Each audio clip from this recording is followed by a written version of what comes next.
basically the same tractor as the 820 and the 830, just the first model. The 820, 830 replaced it later in later years. So here we go, 1956 model, John Deere 80 from Ramsey, Indiana, Joe Barry.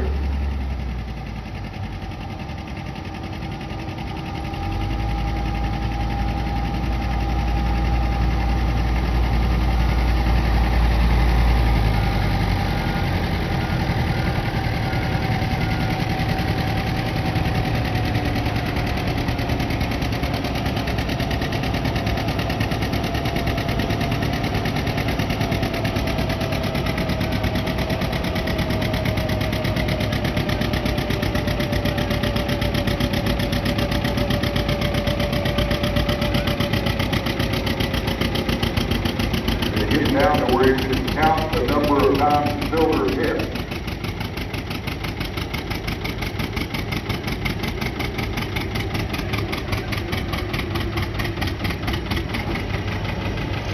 Right there, 246.65. 246.65 for Joe Barry.